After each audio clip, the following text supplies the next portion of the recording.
అక్క, నువ్వు అతన్ని లవ్ చేస్తున్నావా? చిచి, నేనెందుకు వాణ్ణి లవ్ చేస్తాను?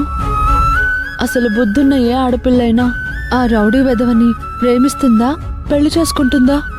మరి వీడిని చేసుకుంటావా? చూడక్క, నువ్వు అనవసరంగా తొందరపడుతున్నావు. ఈ అరతిక్కలోని పెళ్లి చేసుకుని నువ్వే సుఖపడతావు. నా మాట విని పెళ్లిష్టం లేదని చెప్పే. వద్దమ్మా, నాకీ పెళ్లి ఇష్టమే అని చెప్తున్నాను కదా.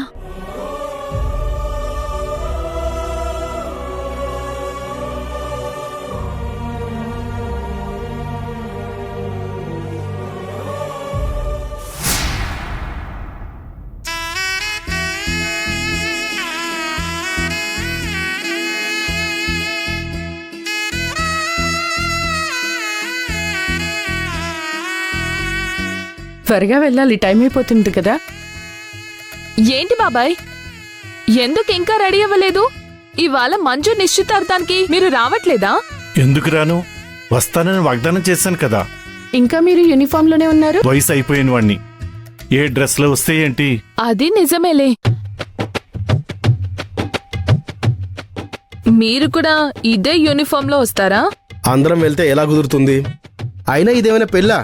నిశ్చితార్థమే కదా, పెళ్లికి చూద్దాంలే. దాసన్న, మన నలుగురు ఫంక్షన్కి వెళ్తే మన ఫంక్షన్కి నలుగురు వస్తారు. ఆయన ఒంటికై సొంటి కొమ్మవి, నీకేం అర్థమవుతుందిలే. సంధ్య, మంజు పెళ్ళైపోతుంది. ఇంక నువ్వెప్పుడు పక్కన పెట్టిస్తావు? చిచి, నా సెలక్షన్ మంజులాగా కాదు, ఒక మగాన్ని చూసి చేసుకుంటాను. అదేంటి సంధ్య, మంజు వాళ్ళ బావకి ఏం తక్కువ? అన్నీ తక్కువే. వాడి మొహం చూస్తేనే పగలే పీడ కళ్ళొస్తాయి. అయితే నీకెలాంటి వాడు కావాలనో? నాకు కావలసిన వాడు అందగడై ఉండాలి.